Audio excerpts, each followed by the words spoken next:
Hi, welcome to our 7th day of the 20th anniversary edition of the Hong Kong International Literary Festival. My name is Crystal Lau and I'm part of the festival team. We've already had 6 days of online and hybrid events, and we're going to be running online events throughout this week until Sunday, the 15th of November. And if you're in Hong Kong, you can also attend events live at Asia Society and Taikun this coming weekend. And do check out our website, festival.org.hk, for full details. We're delighted to be joined today by 2 debut authors who have written books about China, one fiction and one nonfiction. An Yu joins us from here in Hong Kong, and Karoline Kan is speaking today from Beijing. They will be in conversation with Alison Friedman, and I'm going to hand over to her in just a minute. But first, I'm going to run through a few housekeeping points about Crowdcast. Feel free to post comments in the chat on the right-hand side of the screen. If you have questions for the speakers, put them in the Q&A box at the bottom right-hand side of the screen. You can also click on the green button at the bottom at any time, and you'll be connected to our website of our festival bookseller, Bookazine, to buy the author's books. All of our authors appear for free, and the best way to thank them and support them is to buy their book. This event will remain on Crowdcast until the end of November, and you can watch it on demand anytime until then. And today's event is in English, and within 48 hours, we're going to post a new version with Chinese subtitles added.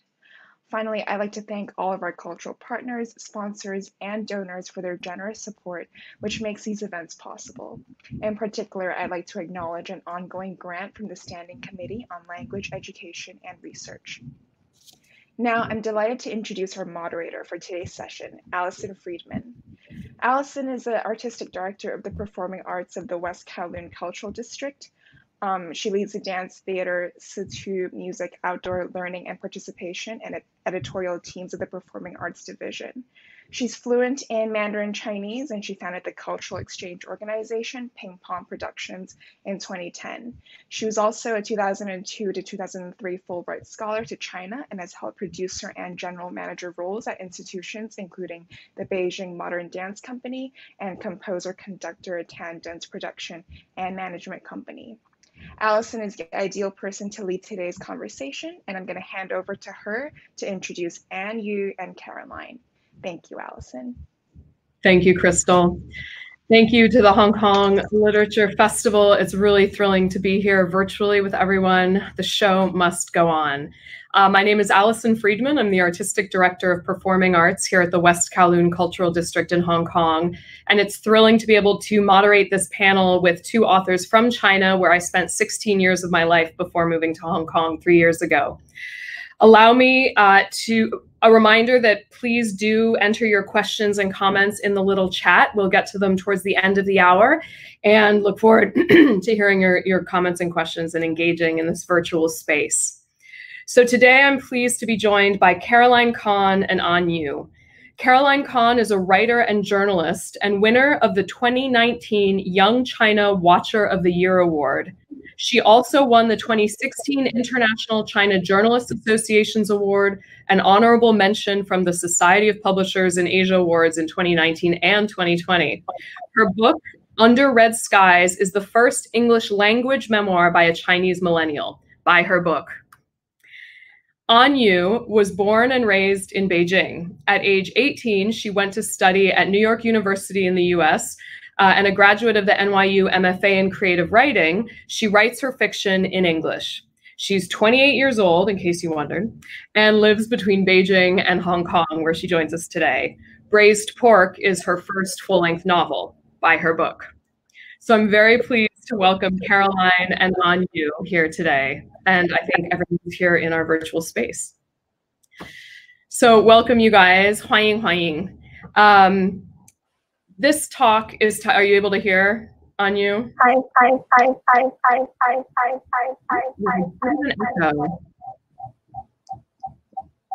Is this so loud? Let's hold tight while we sort out the technical situation. It's always flawless in person.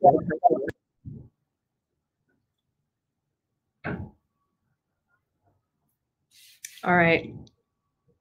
No problem. Okay.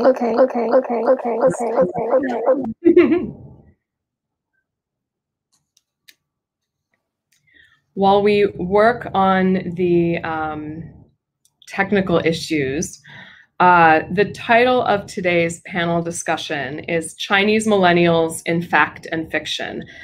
So a brief definition of this very large moniker, Chinese Millennials. The millennial generation, Generation Y, refers to people born between 1981 and 1996. So 80后, 90后. In China, the generation born in this time period, 81 to 96, who classify as millennials, make up between 25 and 31% of the entire population of the country. So this is a massive and incredibly diverse group of people. And I think just checking in on the echoes, An Yu, can you do a quick test? You can hear us? Oh, both of you guys are muted. I think here's. Oh dear, we still have the echo.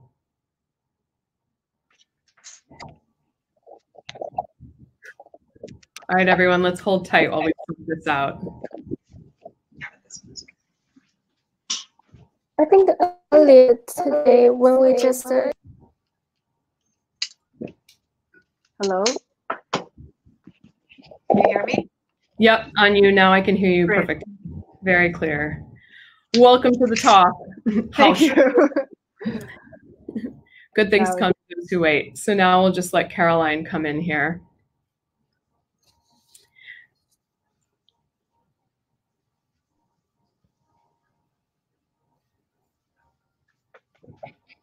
Karoline should be just right back, and then we'll get started.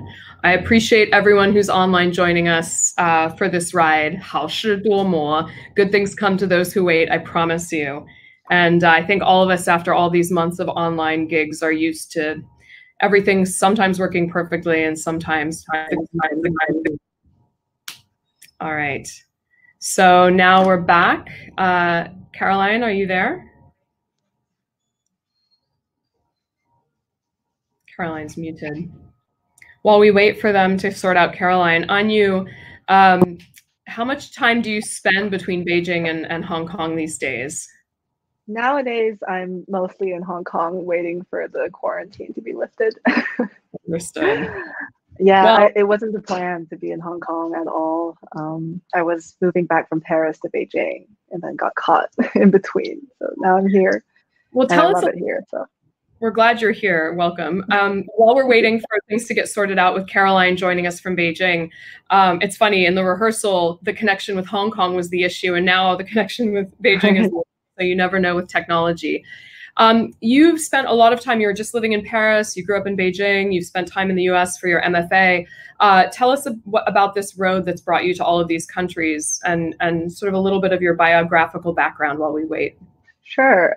I mean, this is called Chinese Millennials in Fact and Fiction. So I think as part of the millennial generation, a lot of kids were sent abroad when they were young by their parents who, you know, took advantage perhaps of the Chinese economy opening up to the world and wanting a better life for their kids. So I was sent to London when I was 5 for 2 years. And then because my mother was working in China, I was with my grandparents. My grandfather passed away, so I had to move back to Beijing and spent a lot of time there.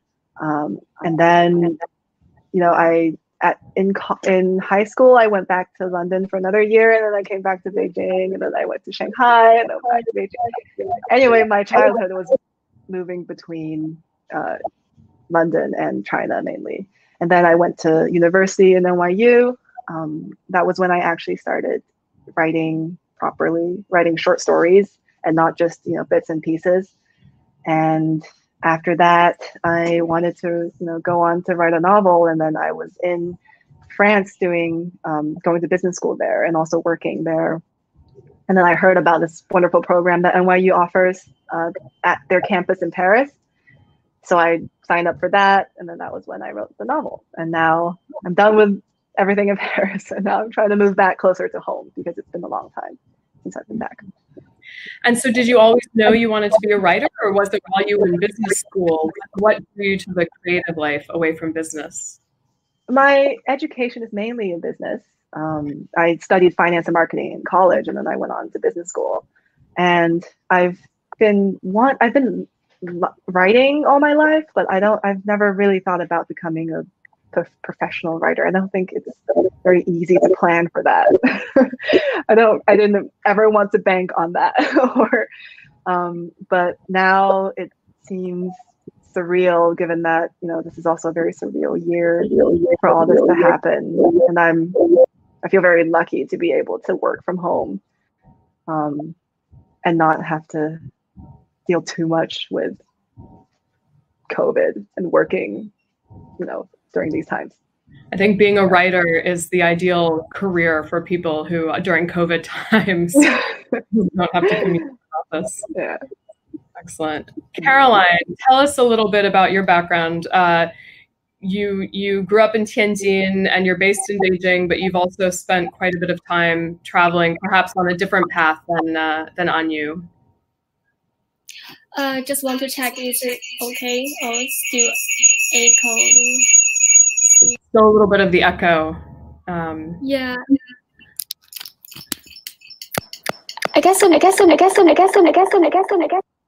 Earlier, Alison was. Oh dear. Oh, yeah. One sec, Karoline, they've muted you. I think they're trying to sort out the audio. All right, try to. Oh.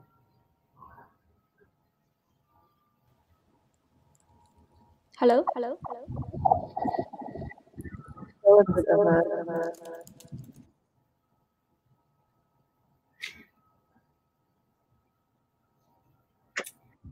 All right. So unfortunately, poor Karoline, it was working perfectly a moment ago. So An Yu, we're going to continue with you. Join us as soon as we can. So I want to go back. You made the really good point about Chinese millennials, your experience being representative of some of them having a very international life, that suddenly there was this opportunity to travel quite a bit. So I would love to hear, it's quite a heavy moniker, I think, to be kind of slapped Chinese millennial. How do you feel about this title? And do you feel that it's, I like to say, even though today's talk is Chinese millennials in fact and fiction, we should spend a bit of time exploring the facts and fictions about Chinese millennials. I know coming from the US, there's a lot of often not so positive things said about millennials, and it's often quite unfair. So how do you feel being sort of labeled with this giant fu hao, this title?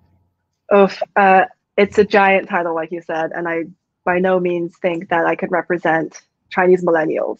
I'm not a typical Chinese millennial, and I don't even know what that means. I don't think there is a typical Chinese millennial. There are too many people having too many different experiences, especially during this time of, the world, like this past 10, 20 years in China, at least, has been drastically different from, our parents' generation and even the generation before us. I think Chinese millennials have had very unique experiences, and I think that we don't see too much being said about young Chinese people being caught between a country that is growing rapidly, and every time I go back to Beijing, something has changed. A new building has been built, or a new highway has been built at record speeds, and it just seems like a really big push towards developing the society, but at the same time a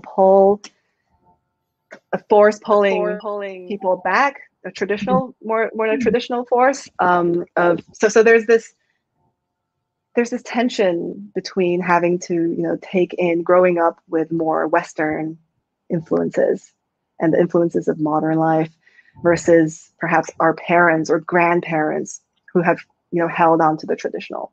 And that tension, I think, manifests in a lot of young people's lives. And I don't see that being talked a lot. You don't see that being what? Talked a lot? Yeah.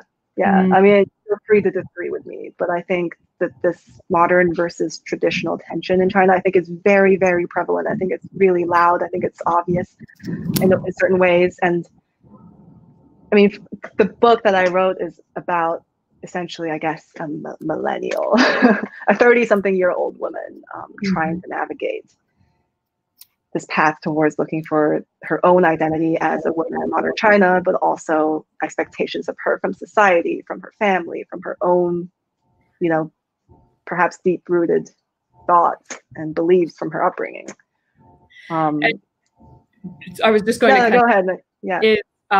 Very often it's said first-time writers, their first full-length novel can often be very autobiographical. So I was curious to hear how much of Jia Jia, the character in Braised Pork, was autobiographical, or how much either from actual things that happened or more what you just described of that feeling of searching for identity, struggling with the generation gaps. How much was autobiographical or drawn from your own experience?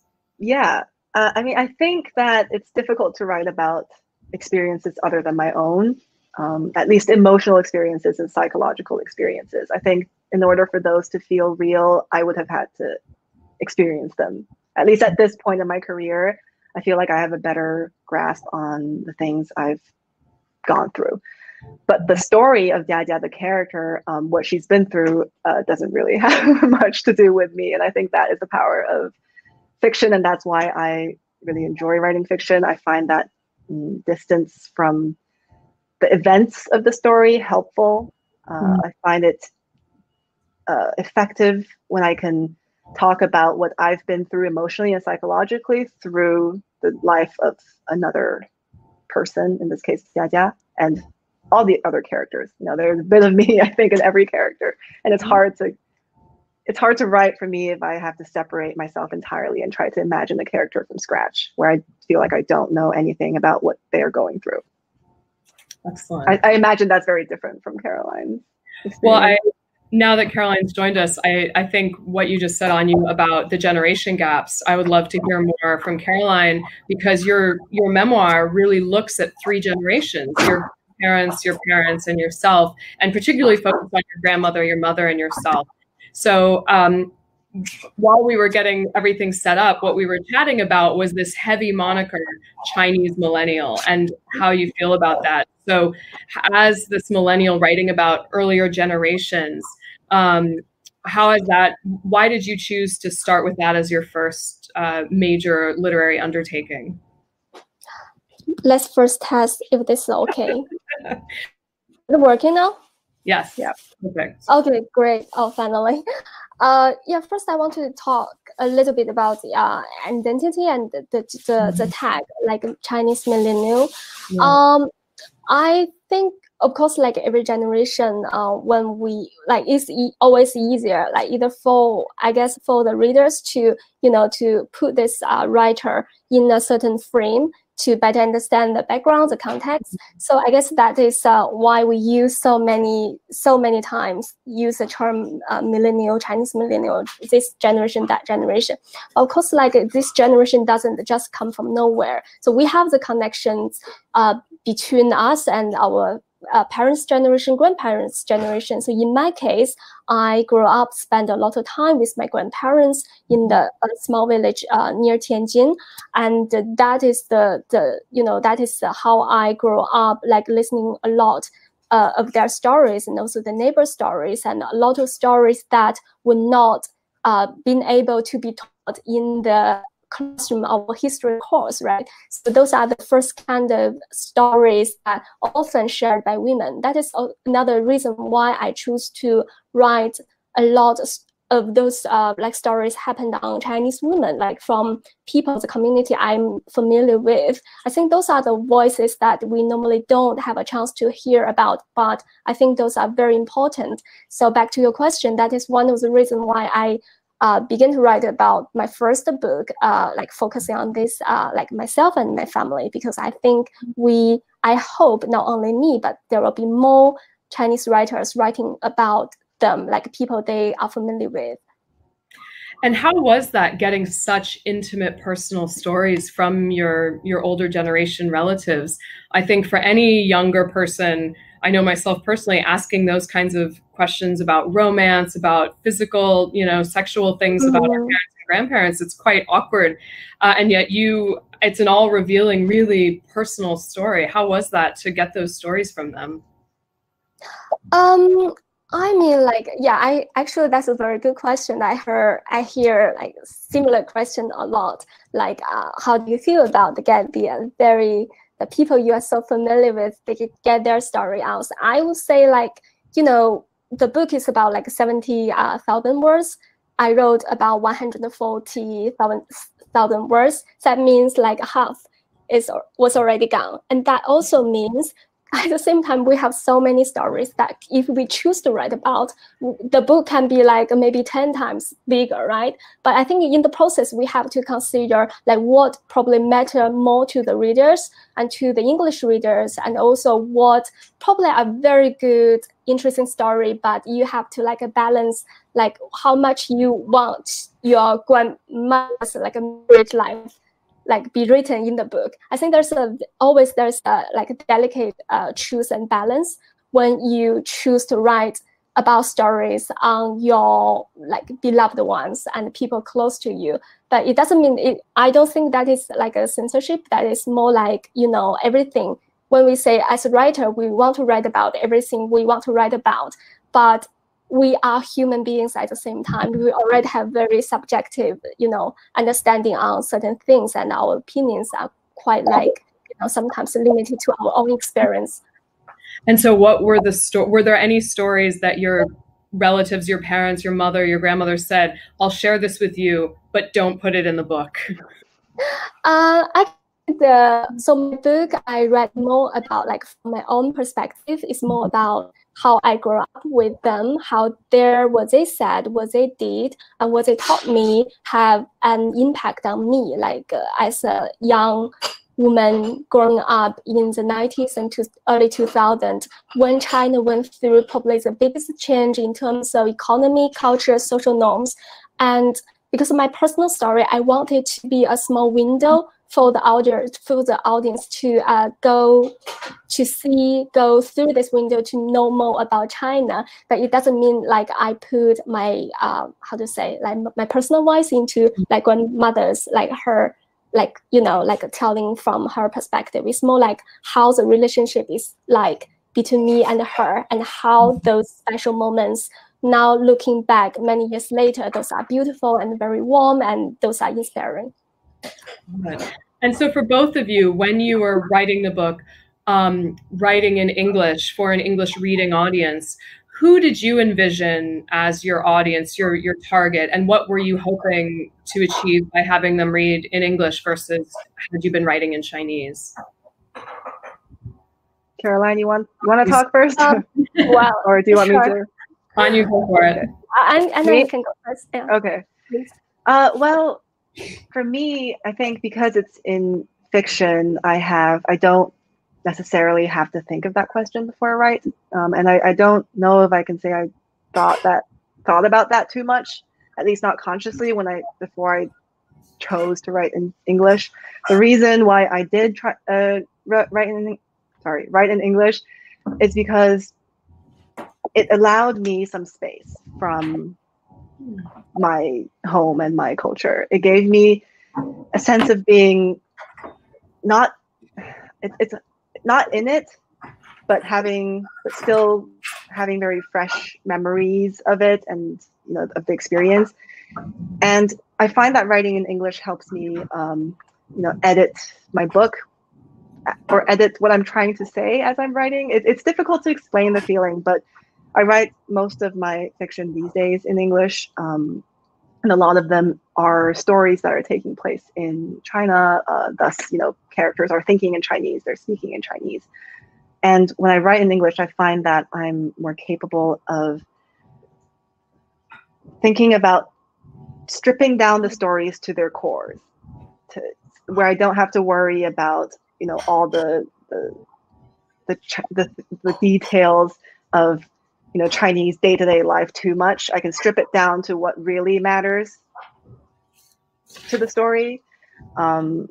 So that's sort of how I got into writing in English, and I find it, for me, a good way to tell the story I want to tell. So I never really thought about, you know, I wanted to write a story about China for non-Chinese audience, which I think as a nonfiction writer, Karoline, that might, you will have more intention when it comes to choosing a language. For me, it's more of an experiment as an author myself on what kind of a story, what kind of a Chinese story I can tell with a different language, and what benefits there are to writing in a different language. Because there are also many, many Chinese books that are being translated into English by, brilliant translators. And there are a lot of those books, and there are a lot of like Chinese, books written in Chinese for Chinese people. But a Chinese story that is written in English, I think, is a bit more rare. And I think for me, it's a very fun challenge to tackle. And especially when it comes to dialogue, it helps me really think about how to make English dialogue sound authentic, or Chinese dialogue sound authentic in English. And, exercises like that, I guess, can give the story a more of a surreal, dreamy feeling that I'm going for. I'm just rambling, but that's no. Mainly... I was actually going to ask you about the surreal aspect of your novel, which have in some reviews been described as a bit magical realism or surreal. Is that, how much is that linked to this sort of writing in Chinese, about Chinese dialogue, but in English? Are you sort of layering on, or does that facilitate? I'm not asking a very clear question, but talk about the role of surrealism and magical realism in your novel, in Braised Pork, or in your other stories. Right. I mean, there's obviously a big chunk of surrealism in the novel, and it is a theme throughout my writing for the most part, I think. Like I said earlier, the fact that I'm writing in English, I got to strip away a lot of the particularities of Chinese language and English language, so that it becomes, I wouldn't say simple, but at least more condensed is not the right word either, but at least it gives it a more of a dreamy feeling, in my opinion. It doesn't feel as real and as grounded in the reality of China, or the reality of the English language. And a level removed. Yeah. And I guess I can talk a lot about surrealism in the book, but I don't think it has anything too much to do with the language choice. Since we're talking about language over here, it's more of a choice. Personally, I think it's easy, or it's appropriate, and it feels right for me to express living in a city like Beijing through more surreal terms, because I think it is a very much surreal experience.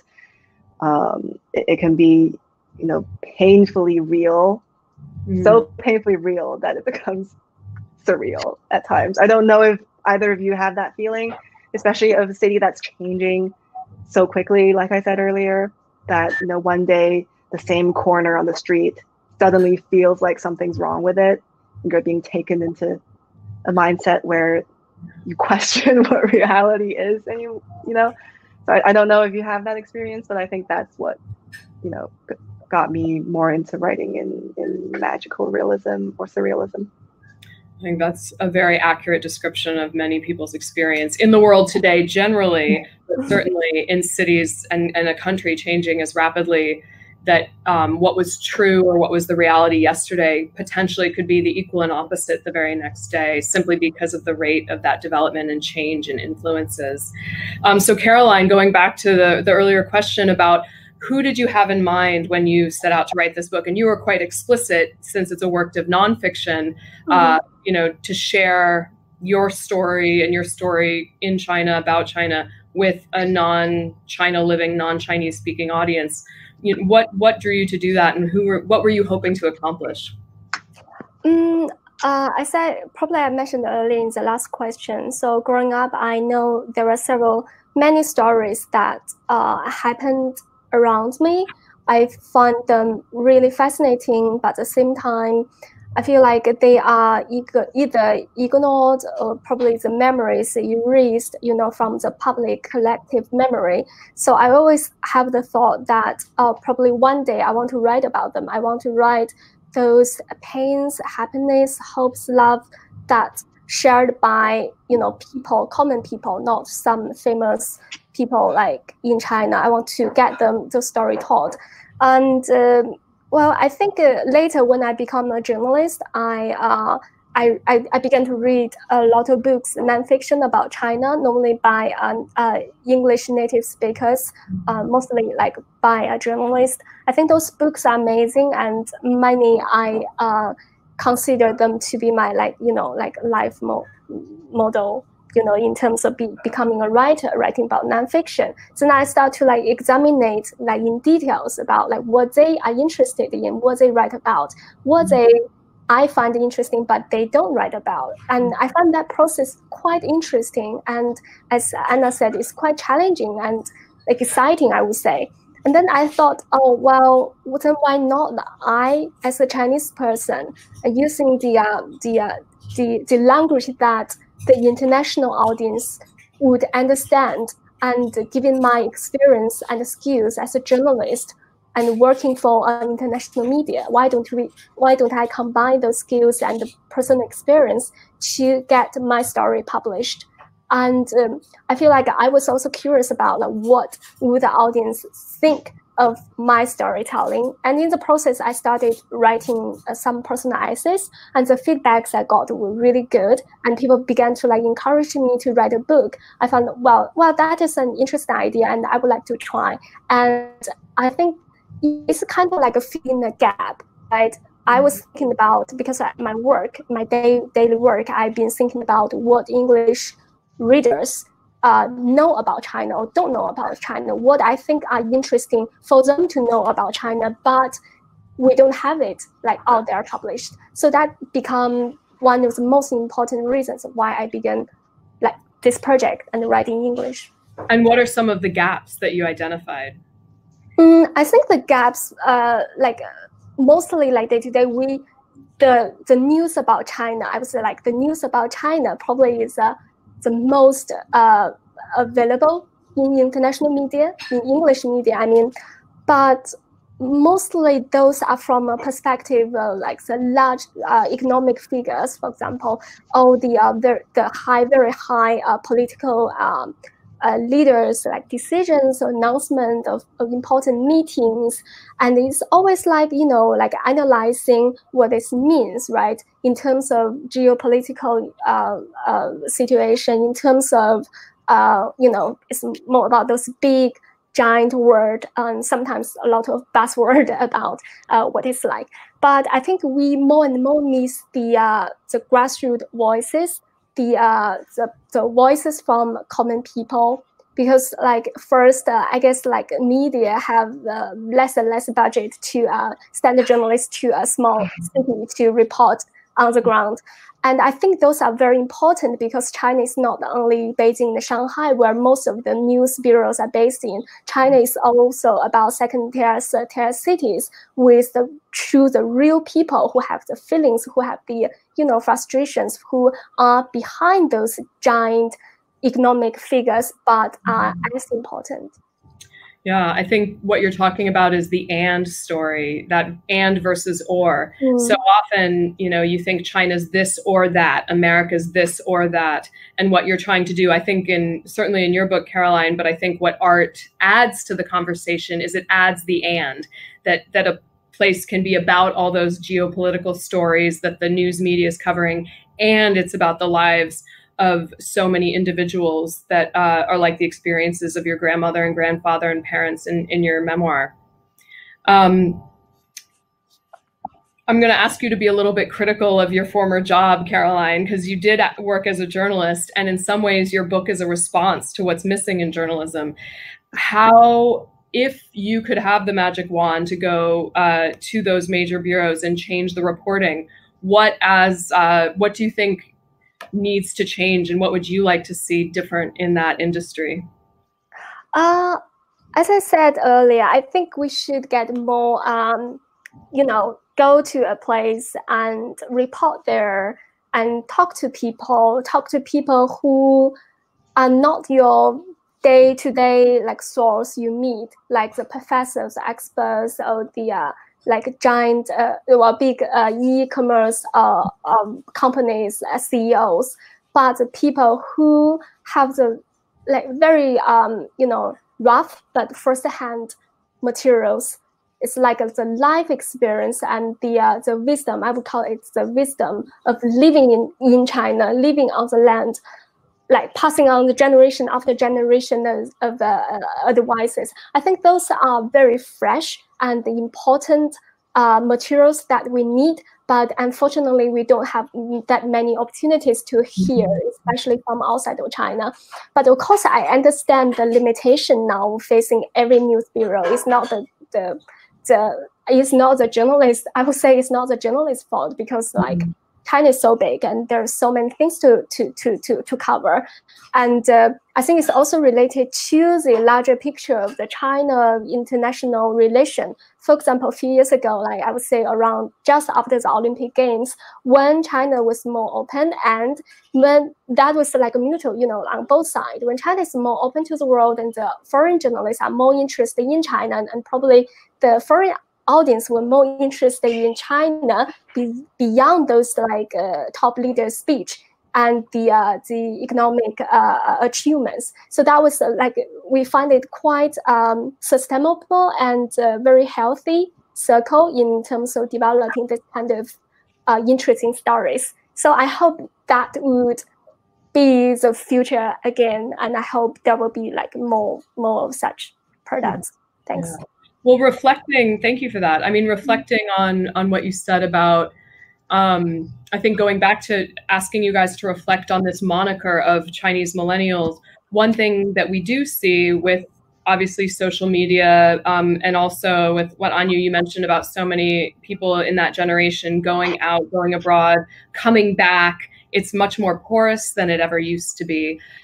Do you see among your peers and colleagues, either in the literary world or professional world, business, journalism, more of this desire to share through other media, whether it's creative media or through social media, this multiplicity of voices? Do you see that happening more with your generation than, say, one generation above, or not really? It's still a big fight to fight.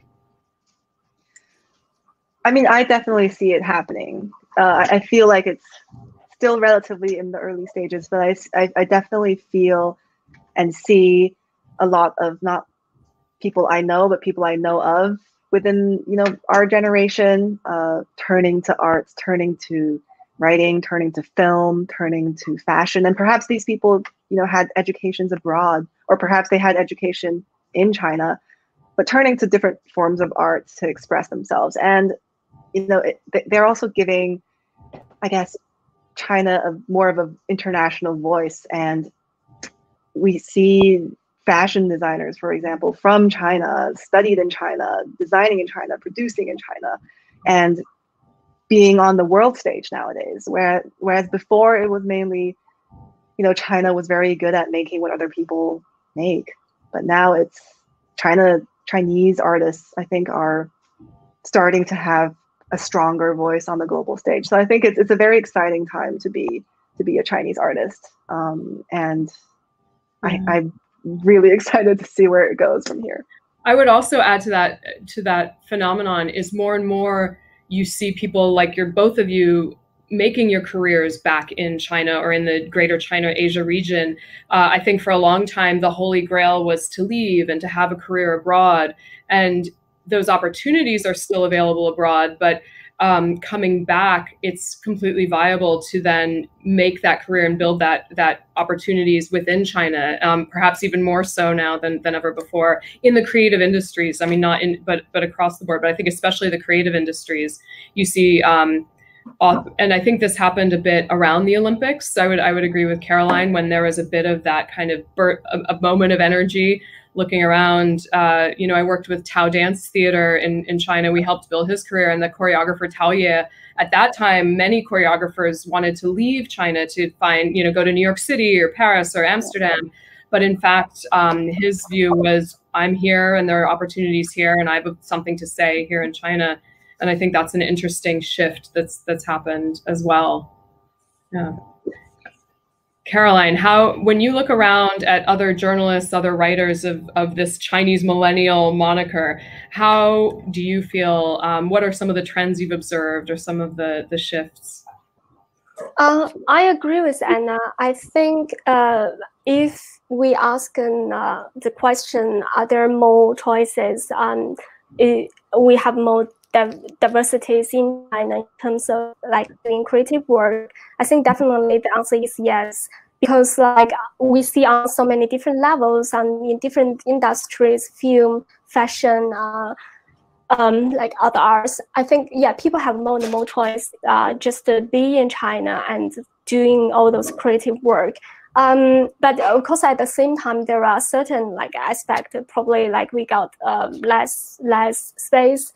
And maybe like journalism is one of them, and maybe like writing, like totally like independent writing. Sometimes you have to face the censorship. But I think overall, if we look at where China is heading to, I think I would say is optimistic.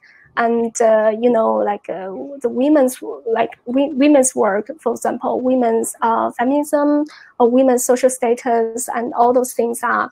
I think generally, like overall, is rising, is getting better. But every now and then, of course, we see those like conflicts, probably like a little bit forward, backward.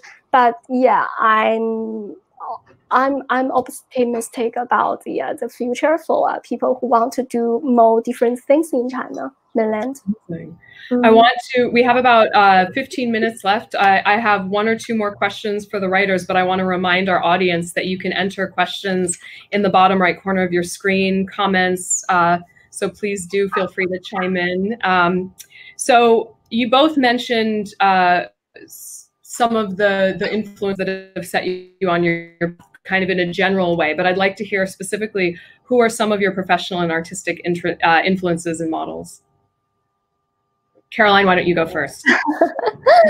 I really like Peter Hessler's writing.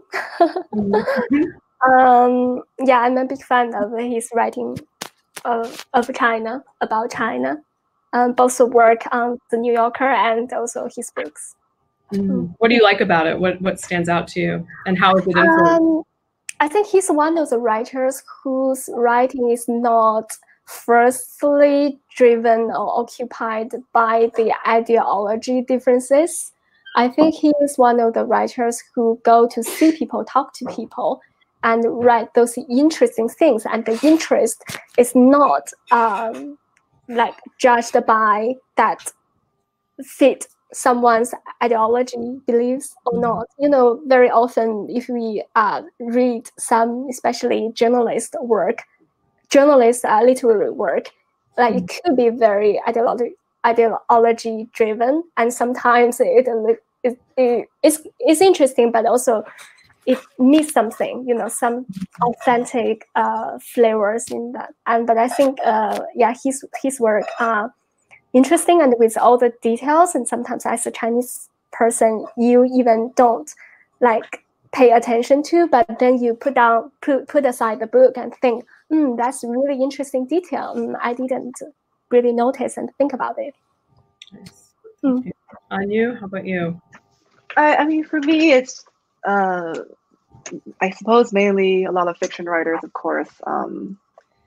We were talking about surrealism, so you know, authors from Japan, authors from Latin America. I think more so East Asian authors, just because maybe it's the language, maybe it's something that I personally feel more connected to, that I feel that sense of bonding, whereas Latin American literature to me takes a bit more time for me to understand the cultural background behind what's going on. But you know, Japanese authors, Korean authors like Han Kan, let's say, and you know, Ishiguro, like authors like that I love. And also like George Saunders I really like, Raymond Carver, just a myriad of authors that might not have anything to do with, or that my work might not resemble at all, but I highly respect them. And so that is fiction, and I do try to get inspired by art, by all sorts of art, whether it's music or visual art, paintings, and etc. And it's hard to name one painter that inspires me all the time, but I do look to Chinese ink painting a lot. Just how it's simple, and with one brushstroke you can make something incredible, and something that it uses a lot of white space. And I don't know, it feels very it feels very, I don't know, inspiring and provocative to me. And yeah, and music, all sorts of music, classical music, electronic music, all sorts of experimental music. A range of things to help fertilize and inspire. Yeah. A lot of it inspires like a mood, I guess. Do you in terms of a mood, this is really silly to ask, but we have to ask about COVID because it's affecting all of us.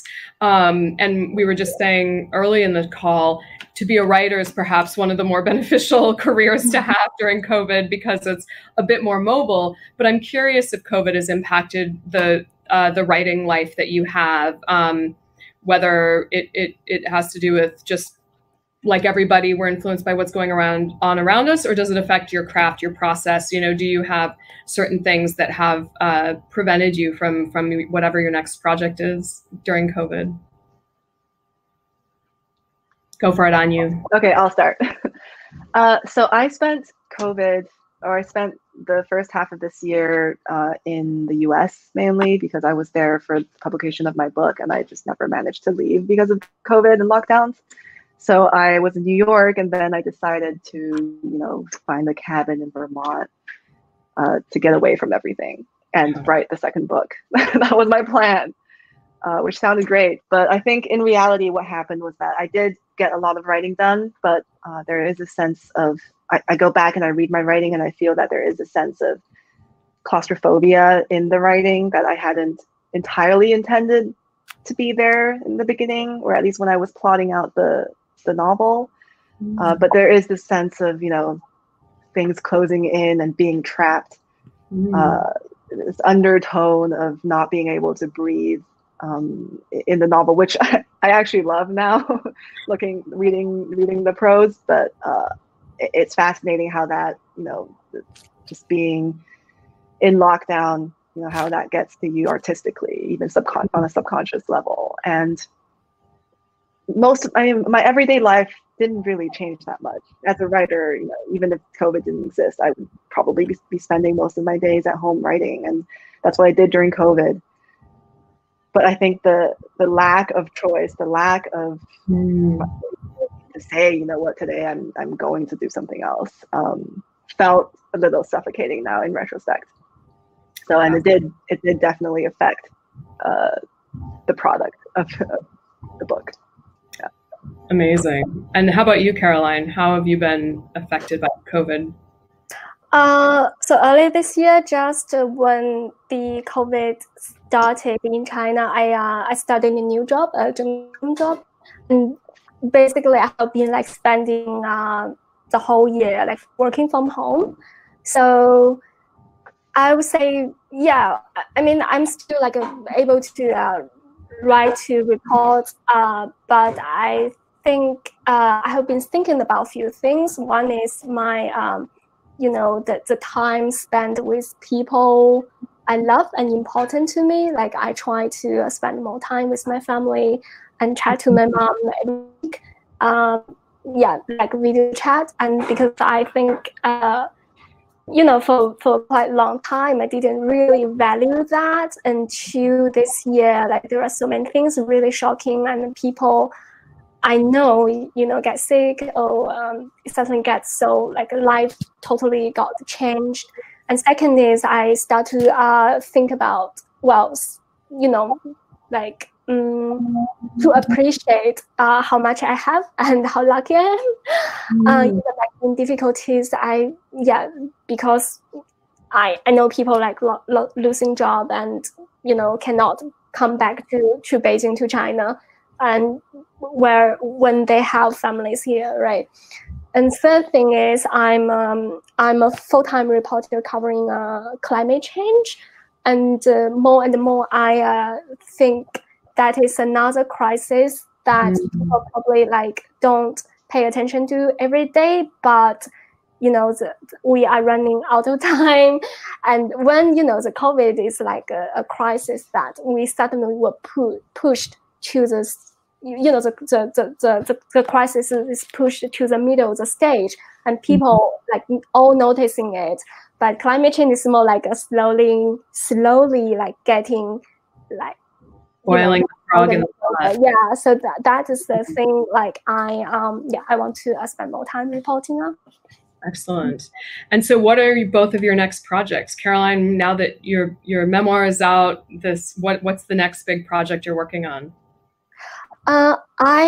It's not a mature idea, but I hope I can write a book about the environment and the Chinese people's life, and how, the past few decades, well, first the Chinese try so hard to catch up with the economic developed countries. So the sacrifices on the environment. And then in the past few years, then China realized that and want to put a big shift in terms of how we treat the nature and the environment, and how like in both part of this process, how that affect like people's life, like people's personal decisions, and people, some villages and factory workers and the whole community. Yeah, I want to write a book about that.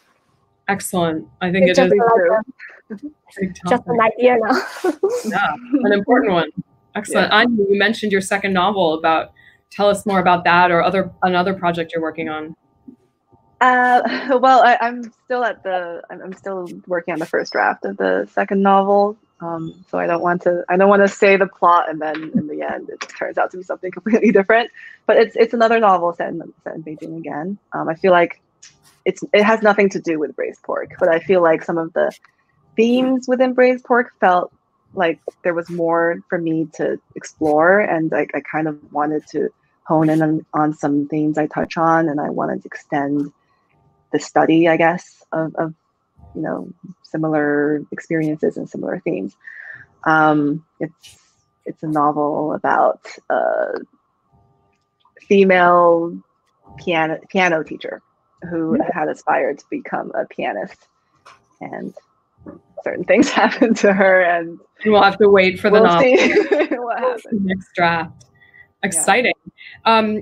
So that's sort of closing in about the art, but I want to, in the last few minutes, circle back about identity. What do you guys think is probably one of the biggest misconceptions of Chinese millennials?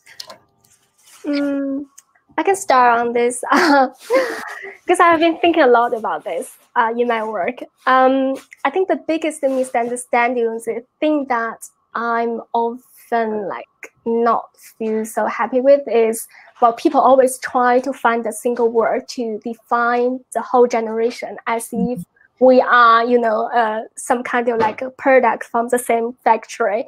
And that is totally wrong.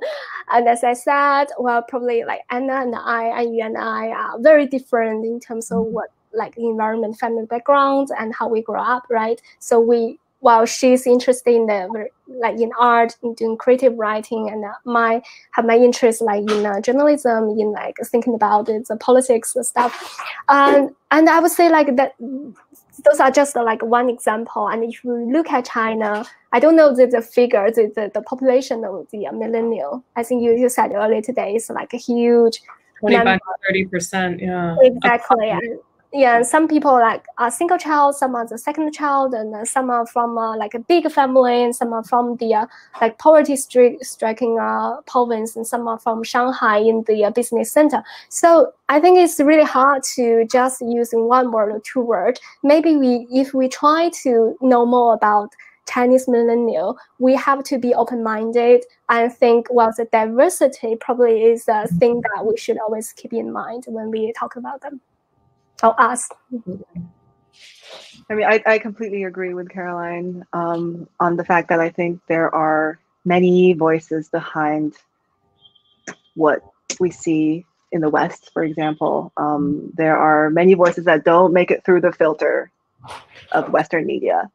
And that, I mean, that is one. And two, I think that I often get asked, you know, are you trying to escape China? Are you trying to escape that society? Are you, do you feel controlled? Do you feel scared? You know, stuff like that. And I think, I mean, to a certain extent, I think people might have their concerns with I don't know, with Chinese society, with even with Western society, with United States society, with Europe.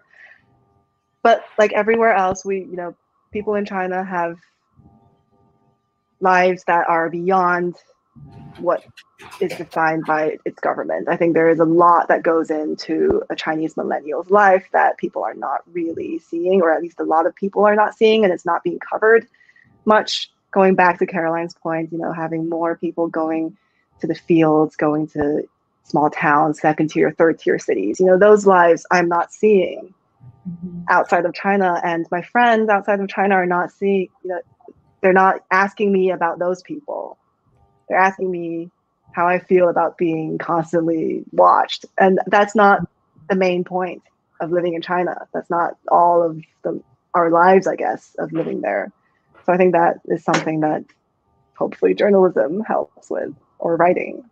Absolutely. And yeah. Go Yeah, just ahead. one point. Yeah, I also hope that there will be more, like, because people always talk what the roles journalism is playing in either helping the China and the world to understand each other, or making it worse, right?